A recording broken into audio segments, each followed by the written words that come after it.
Hello friends, feel herbal by ખ્યાતિમાં આપનું સ્વાગત છે। આ તમે જે આ જોઈ રહ્યા છો એ આખું પ્રીમિક્સ છે તમારા હેર પેક માટેનું, કે તમારે જો મહેંદી નથી લગાડવી, ખાલી પ્રોટીન પેક કે હર્બલ પેક લગાડવો છે તો તમે કેવી રીતના બનાવીને રાખશો। આ એનું મિક્સચર છે। તમે એક વખત બનાવી, મેં આમાં તમને ઓછું બતાવ્યું છે, 2 ચમચીનું માપ છે। તમે એક વાટકીનું સેટ કરીને પણ મોટી બરણી ભરીને રાખી શકો છો। એને આરામથી તમે 4 થી 6 મહિના યુઝ કરી શકશો।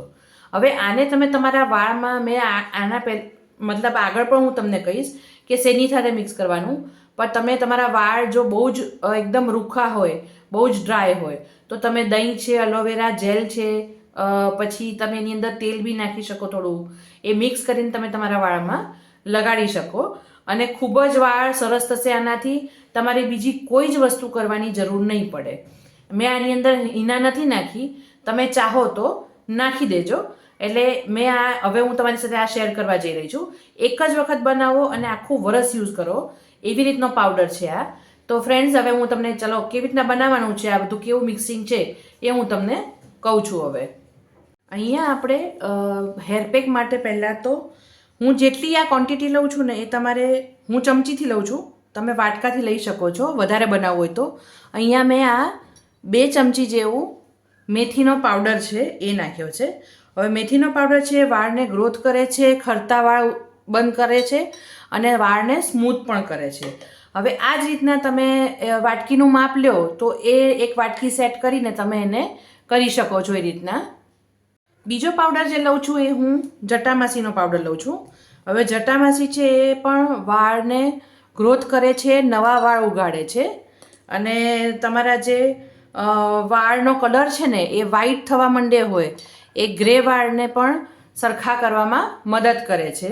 એટલે આપણે 2 ચમચી જેવું આપણે જટામાસીનો પાવડર લીધો છે।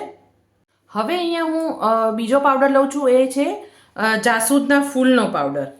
હવે જાસૂદના ફૂલનો પાવડર પણ તમારા વાળ માટે ખૂબ જ સારું છે।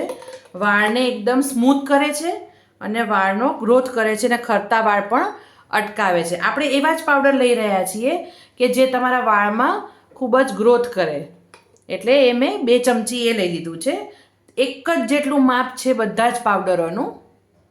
અહીંયા 2 ચમચી મેં એલોવેરાનો પાવડર લીધો છે। તમારી પાસે એલોવેરાનો પાવડર ન હોય તો તમે જ્યારે પલાળો ને ત્યારે એલોવેરાના જેલથી પણ તમે પલાળી શકો છો।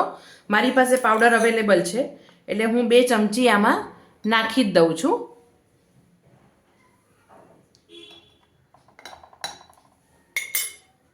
હવે હું 2 ચમચી જેવું બ્રાહ્મી પાવડર લઉં છું।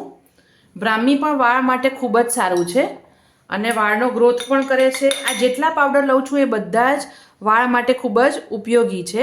એટલે તમે સેમ માપ લઈને મોટી એની બરણી ભરીને પણ મૂકી શકો છો, જેનાથી તમારે એક જ વારમાં જ્યારે જોતું હોય ત્યારે બધું મિક્સ કરવાની જરૂર ના પડે। હવે હું 2 ચમચી મીઠા લીમડાનો પાવડર છે એ લઉં છું। તમે ઘરમાં પણ મીઠો લીમડો છે ને એ સૂકવીને એનો પાવડર બનાવી શકો છો અને કેમ કે એ વાળને સફેદ થતાં રોકે છે, વાળનો ગ્રોથ કરે છે। તમે આ જ પાવડરથી તેલ પણ બનાવી શકો છો ડબલ બોઇલર મેથડથી। એટલે 2 ચમચી જેવું મેં મીઠા લીમડાનો પાવડર લીધો છે। એ બધાના ઘરમાં અવેલેબલ હોય એટલે તમને જરા પણ વાંધો નહીં આવે। હવે હું અહીંયા 2 ચમચી જેવું આંબળાનો પાવડર લઉં છું। આંબળાનો પાવડર તમે વધારે બી લઈ શકો છો। 2 ચમચી જેવો આંબળાનો પાવડર છે। આંબળા તો તમને ખબર જ છે કે વાળ માટે કેટલો ઉપયોગી છે। આપણે મહેંદીનો પેક બનાવવામાં પણ આંબળાનો યુઝ કરીએ છીએ અને એનાથી ગ્રોથ ખૂબ જ સરસ થાય છે તમારા વાળનો, ખરતા વાળ અટકાવે છે અને વાળને સફેદ થતાં રોકે છે। આ 2 ચમચી જેવું જ છે એ નાખીએ છીએ આપણે અરીઠાનો પાવડર। આ પણ વાળને એકદમ ચોખ્ખા કરે છે, તમારું સ્કાલ્પ હોય ને એને ક્લીન કરે છે અને વાળને સારું ચમક પણ આપશે, એકદમ શાઇની બનાવશે। એટલે 2 ચમચી મેં અરીઠાનો પાવડર લીધો છે। હવે 2 ચમચી જેવું મેં અહીંયા શિકાકાઈનો પાવડર લીધો છે। શિકાકાઈ પણ તમારા વાળમાં શાઇન આપે છે અને ગ્રોથ કરે છે, ખરતા વાળ અટકાવે છે અને તમારા જે સ્કાલ્પ હોય ને એને ક્લીન કરવામાં મદદ કરે છે। એટલે 2 ચમચી એ છે। હવે અહીંયા હું ભૃંગરાજ પાવડર લઉં છું, જેને કેશરાજ પણ કહેવાય છે અને વાળ માટે ખૂબ જ ઉપયોગી છે. તમારા વાળને ખરતા અટકાવે છે, નવો ગ્રોથ કરે છે અને વાળને સફેદ થતા રોકે છે. એટલે અહીંયા મેં 2 ચમચી જેવું ભૃંગરાજ પાવડર લીધો છે. હવે અહીંયા મેં 2 ચમચી કલોંજી પાવડર લીધો છે. તમારી પાસે આખી કલોંજી હોય તમે ઘરમાં પીસી શકો છો. મેં આ રેડીમેડ પાવડર લીધો છે. આયુર્વેદિકની શોપમાં પણ મળી જાય છે અને તમને ઓનલાઈન બી મળી જશે. હું લિંક આપી દઈશ તમને. એટલે કલોંજી પણ તમારા વાળ માટે ખૂબ જ સારું છે. વાળનો ગ્રોથ કરશે, વાળને ખરતા અટકાવશે અને અલ્ટિમેટલી આ જેટલા પાવડર છે બધા જ તમારા વાળ માટે ખૂબ જ ઉપયોગી છે. અને એક જ વાર કરીને તમે આને મૂકશો ને તો તમારે પછી આગળ ઉપર જોવું જ નહીં પડે. એટલે આપણે કલોંજી પાવડર લીધો છે. હવે અહીંયા 2 ચમચી મેં છે ને બીટરૂટ પાવડર લીધો છે. હવે એ વાળને તમારે છે ને કુદરતી ચમક પણ આપશે, કલર પણ આપશે અને એકદમથી વાળમાં શાઇન આપશે, સ્મૂથ કરશે વાળને. એટલે અહીંયા મેં એ લીધું છે. તમારી પાસે એ ના હોય, તમારી પાસે ખાલી પેલું હોય ને બીટરૂટને એને તમે ખમણીને બી લઈ શકશો, તો એ પણ તમે કરી શકશો. હવે અહીંયા આપણે આ બધા જ પાવડર મિક્સ થઈ ગયા છે. તમને જ્યારે આને હલાવીને તમે જ્યારે પણ એનો પેક બનાવવો હોય ત્યારે એક બાઉલમાં કાઢી એમાં દહીં અથવા તો એલોવેરા જેલ એ તમે નાખીને એને પેક બનાવીને મૂકી રાખો એકાદેક કલાક અને પછી તમારા વાળમાં તમે એને લગભગ એકાદેક કલાક માટે લગાડીને રાખજો. તો વીકમાં 1 થી 2 વખત તમે આ પેક લગાડશો ને તમારા વાળના બધા જ પ્રોબ્લેમ સોલ્વ થઈ જશે. હવે અત્યારે શિયાળો ચાલે છે ને તમને એમ થાય કે હું આ ઠંડીમાં આને કેવી રીતના લગાડું, તો આને તમે આની અંદર તમે 1 થી 2 ચમચી જેવું લવિંગનો પાવડર પણ એડ કરી શકો છો.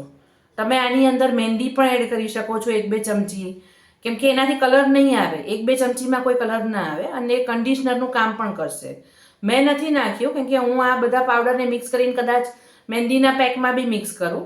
એટલે તમે આ ખાલી આવા પેક બનાવીને મૂકી રાખો ને તો તમારે કોઈ બીજી મગજમારીની જરૂરત જ નથી.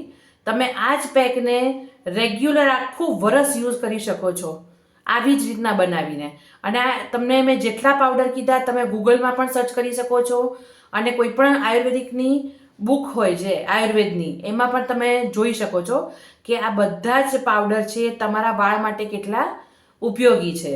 તો ફ્રેન્ડ્સ, આવી જ નવી નવી રેમેડી અને રેસિપીઝ જોવા માટે મારી ચેનલને લાઇક કરો, શેર કરો અને સબસ્ક્રાઈબ કરો. Thanks for watching.